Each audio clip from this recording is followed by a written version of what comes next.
السلام علیکم students, I hope you all are fine. آج جو ہے ہم اپنا چیپٹر نمبر 4 سٹارٹ کرنے جا رہے ہیں، جو کہ منصب اور کار منصب سے ریلیٹڈ ہے۔ اس کے اندر سب سے پہلے ہم اس کی ڈیفینیشنز پڑھیں گے، اس کے منصب کی اقسام کتنی ہوتی ہیں، جو کہ 2 ٹائپس آف اسٹیٹس ہے، جو کہ اکتسابی منصب ہوتا ہے ہمارا اور ایک عطا شدہ منصب ہوتا ہے، ٹھیک ہے۔ اس کے اندر آج ہم عطا شدہ منصب کی خصوصیات اور اس کے عوامل کو ڈسکس کریں گے۔ تو بک سے پیج نمبر آپ اوپن کریں گے 68، اس کے اوپر ہم لوگ سب سے پہلے تو اس کی ڈیفینیشنز پڑھیں گے، ٹھیک ہے۔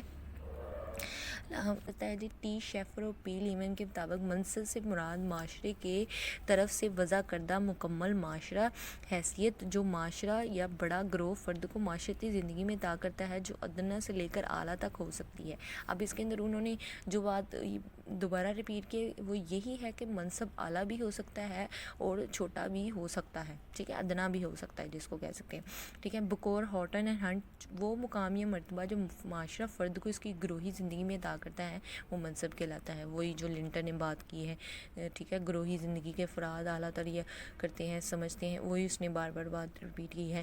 نیکسٹ آ جاتا ہے جی فیئر چائلڈ کے مطابق فرد کا معاشرے یا گروہ میں کسی رتبے کو منصب کہا جاتا ہے جو ادنیٰ سے اعلیٰ ہو سکتا ہے، ٹھیک ہے۔ یہ ساری اس میں ڈیفینیشن بتائی گئی ہیں۔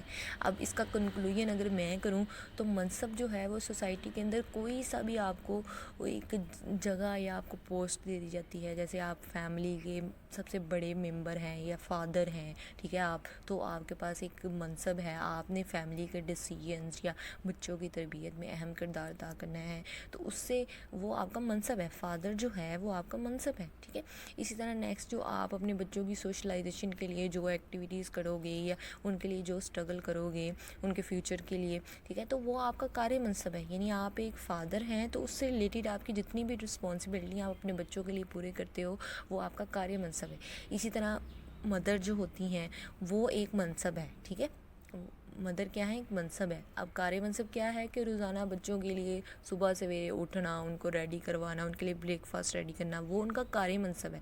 یعنی منصب سے ریلیٹڈ ان کا جو کردار ہے، ان کا رول ہے، وہ ان کا کار منصب کہلاتا ہے، ٹھیک ہے۔ نیکسٹ ہم آ جائیں گے منصب کی اقسام کے اوپر۔ اب منصب کی 2 اقسام ہیں، ایک تو عطا شدہ منصب ہے جس کو ہم اسکرائب سٹیٹس بھی کہتے ہیں، اور اکتسابی منصب ہے جو اچیو سٹیٹس ہے، یعنی جو ہم خود حاصل کرتے ہیں۔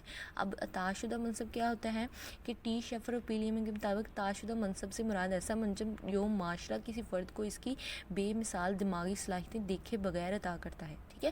اب آپ کو نہیں پتا کہ آپ کو کون سا منصب مل جانا ہے، آپ امیر گھرانے میں پیدا ہو جاتے ہو یا آپ کسی پولیٹیشین گھرانے میں پیدا ہو جاتے ہو یا آپ کسی بادشاہ کے گھرانے میں پیدا ہو جاتے ہو، تو یہ آپ کو نہیں پتا، یہ آپ کو آلریڈی آپ کا عطا شدہ منصب ہو جائے گا اگر آپ کسی امیر گھرانے میں پیدا ہو گئے، ٹھیک ہے۔ اسی طرح انہوں نے سادہ الفاظ میں بیان کیا ہے کہ وہ مقام یا مرتبہ جو فرد کو اس کی پیدائش پر حاصل ہوتا ہے، اس کے خلود کے لیے فرد کوئی کوشش نہیں کرتا۔ جیسے اگزامپل دی ہے کہ نمبردار کے گھر پیدا ہونے والا لڑکا بھی نمبرداری کہلائے گا، اس طرح پیر کے گھر پیدا ہونے والا لڑکا پیر کہلائے گا۔ تو عطا شدہ جو منصب ہے وہ کسی فرد کی ایسی حیثیت کا نام ہے، خواہ وہ برتر حیثیت ہو یا کمتر ہو، ٹھیک ہے۔ اب اگر آپ غریب کے گھر پیدا ہوئے تو اس میں آپ کا کوئی قصور نہیں ہے، ٹھیک ہے، تو وہ آپ کو آلریڈی وہ چیز مل جاتی ہے آپ کے پیرنٹس سے۔ اسی طرح آپ کسی پولیٹیشین یا کسی بادشاہ کے گھر پیدا ہوئے تو وہ آپ کا اس میں کوئی عمل دخل نہیں ہے، ٹھیک ہے، تو وہ آپ کو پیدائشی طور پہ آپ کو وہ چیز مل جاتی ہے۔ نیکسٹ اب عطا شدہ منصب کی خصوصیات کیا ہوتی ہیں۔ آپ دیکھیں کہ عطا شدہ منصب جو ہے وہ آپ کا پیدائشی ہوتا ہے، یہ ہم اوپر بھی پڑھ چکے ہیں۔ پھر انہوں نے کہا عطا شدہ منصب تبدیل نہیں ہوتا، جیسے آپ کی ذات ہے، آپ کا جینڈر ہے، ٹھیک ہے، اسی طرح آپ کی انٹیلیجنس ہے، آپ کا دماغی لیول ہے کہ آپ بہت زیادہ انٹیلیجنٹ بھی ہو سکتے ہو اور آپ بہت زیادہ نالائق بھی ہو سکتے ہو، اس میں آپ کا کوئی عمل دخل نہیں ہے، ٹھیک ہے۔ اسی طرح آ جاتا ہے عطا شدہ منصب کے لیے فرد کو کوئی اکتساب نہیں کرنا پڑتا، مطلب آپ کو ذاتی کوشش نہیں کرنی پڑتی، آپ خود سے کوشش نہیں کرتے کہ میں کسی امیر گھرانے کے اندر پیدا ہو جاؤں یا کسی غریب گھرانے کے اندر پیدا ہو جاؤں، یعنی آپ کا اس میں کوئی عمل دخل نہیں ہے۔ نیکسٹ آ جاتا ہے عطا شدہ منصب دیہی معاشرے میں بہت زیادہ اہمیت کا حامل ہوتا ہے، ٹھیک ہے، جیسے یہاں پہ اوپر بھی انہوں نے اگزامپل میں ذکر کیا کہ اگر آپ کسی وڈیرے کے گھر پیدا ہو جاتے ہو، کسی نمبردار کے گھر پیدا ہو جاتے ہو، تو آپ کا وہ جو سلسلہ ہے نا آپ کے پیرنٹس سے، وہ آپ کا چلتا رہتا ہے. نیکسٹ اس کی بھی جو جنریشن آئے گی وہ کوئی چودھری ہو جائے گا، کوئی نمبردار لگ جائے گا. تو وہ یہ دیہی معاشروں میں یہ کنسیپٹ بہت زیادہ اسٹرانگ ہے. اب نیکسٹ آ جاتا ہے جی غیر لچکدار معاشرتی نظام عطا شدہ منصب کو مجبور کرتا ہے.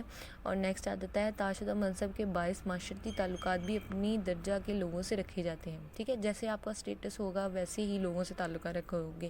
اگر آپ بہت ہائی فائی جاب کے اوپر ہو یا بہت ہائی فائی آپ کا اسٹیٹس ہے تو آپ کے تعلقات بھی ہائی فائی لوگوں سے ہوں گے.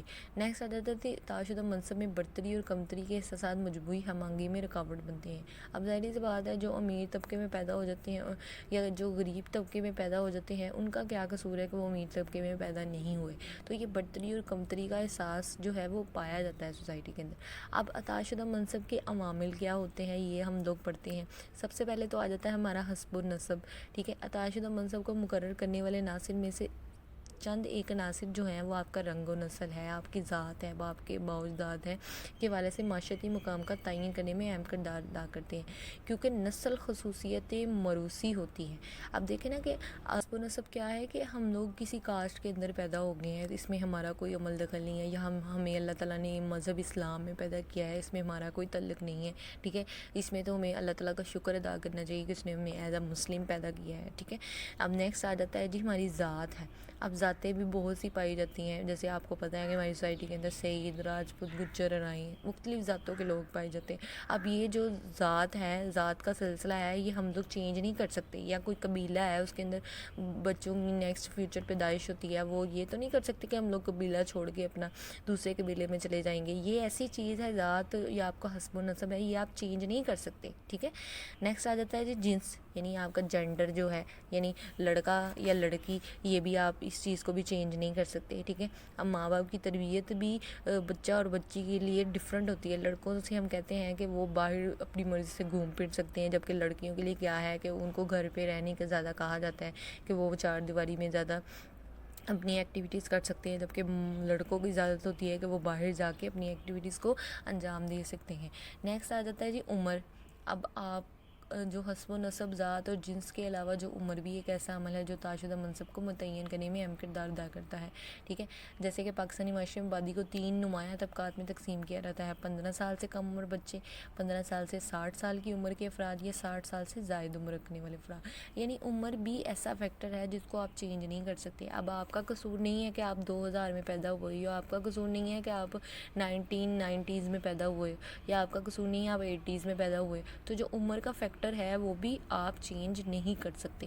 اب ہے اول عمری یعنی چائلڈہڈ. اب اول عمری میں بچہ پورے خاندان کی توجہ کا مرکز ہوتا ہے. صحت مند خوبصورت بچہ زیادہ توجہ حاصل کرتا ہے اور رفتہ رفتہ بچپن کو چھوڑ کر سن بلوغت میں قدم رکھتا ہے تو اپنے ارد گرد کے ماحول سے بہت کچھ سیکھ لیتا ہے. پھر عملی زندگی میں اپنی ذہانت اور کمال کے جوہر دکھاتا ہے تو اہل خانہ کی نظر میں اس کی وقت اور توقیر بھی بڑھ جاتی ہے اور معاشی خود کفالت کے قریب تر ہو جاتا ہے.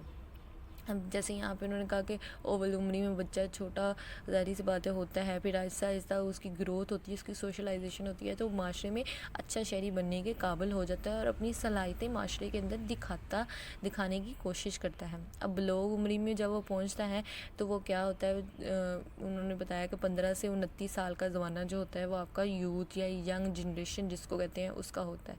اس میں آپ اپنا کمانے کے قابل ہو جاتے ہو. ٹھیک ہے، نیکسٹ آپ کی لائف شروع ہو جاتی ہے. ٹھیک ہے، نیکسٹ آپ کی فیملی بنتی ہے. تو وہ چیز جو ہے وہ بلوغ عمری میں سٹارٹ ہو جاتی ہے. اب سنجیدہ عمری کیا ہے، یعنی بڑھاپا آپ کا آ جاتا ہے تو وہ معاشرے کا رکن معاشی، سیاسی اور معاشرتی خاندانی سرگرمیوں میں بھرپور حصہ لیتا ہے. ٹھیک ہے، اب اہم منصب کا زیادہ تر تعین بھی اسی عمر میں ہوتا ہے. یعنی آپ جب بوڑھے ہو جاتے ہو تو آپ کو پتہ ہے کہ آپ جاب سے ریٹائر ہو جاتے ہو، زیادہ تر گھر پہ رہتے ہو، گھر کے فیصلوں میں آپ کردار ادا کرتے ہو، یا آپ کسی آرگنائزیشن کے اندر ہو، وہاں پہ آپ کی عمر زیادہ ہونے کی وجہ سے آپ کی ترقی ہو جاتی ہے. تو یہ ساری چیزیں جو ہیں وہ اس کے اندر آ جائیں گی. نیکسٹ آ جاتا ہے جی ضعیف العمری، یعنی 60 سال کی عمر سے آپ ملازمت سے فارغ ہو گئے ہیں. ٹھیک ہے، اب جسمانی اور دماغی طور پہ آپ اتنے توانا نہیں ہیں کہ آپ لوگ فزیکل جو کام ہے وہ کر سکے. ٹھیک ہے، تو اس لحاظ سے ضعیف العمری بھی ایک منصب ہے. ٹھیک ہے، آپ یہ اپنی عمر کو تو نہیں نا روک سکتے کہ میں اپنی عمر کو یہاں پہ روک لوں اور میں زیادہ جلدی بوڑھا بوڑھا نہ ہوں یا میں اپنی جوانی میں ہی رہوں. تو یہ چیز جو ہے وقت کے ساتھ ساتھ آپ کے اوپر بڑھاپا بھی آ جاتا ہے. ٹھیک ہے. اب اس میں انہوں نے ایک بہت اچھی بات کی ہے کہ جن معاشروں میں پدر سری کا رواج ہوتا ہے وہاں بوڑھے شخص کی عزت سب سے زیادہ ہوتی ہے اور اس کے کیے گئے فیصلے کو سب تسلیم کرتے ہیں. اب ہمارے جو معاشرے کے اندر کیا ہوتا ہے کہ ہمارے کوئی دادا ابو ہیں یا بہت پردادا بھی کسی کے ہوتے ہیں تو وہ ان کو بہت عزت و تکریم دیتے ہیں اور ان سے کوئی بھی گھر کا مسئلہ ہے تو ان سے ڈسکس کر کے وہ چیز کی جاتی ہے. تو ہمارے یہاں پہ جو بزرگوں کا ادب و احترام بہت کیا جاتا ہے. باہر کی سوسائٹیز میں اتنا نہیں کیا جاتا نا. تو جبکہ ہماری سوسائٹیز کے اندر یہ چیز ابھی بھی بہت زیادہ پختہ ہے. ٹھیک ہے. تو یہ آج کا ہمارا لیکچر تھا. آئی ہوپ سو کہ آپ کو اچھے سے انڈرسٹینڈ ہو گیا ہو. اوکے اسٹوڈنٹس, اللہ حافظ.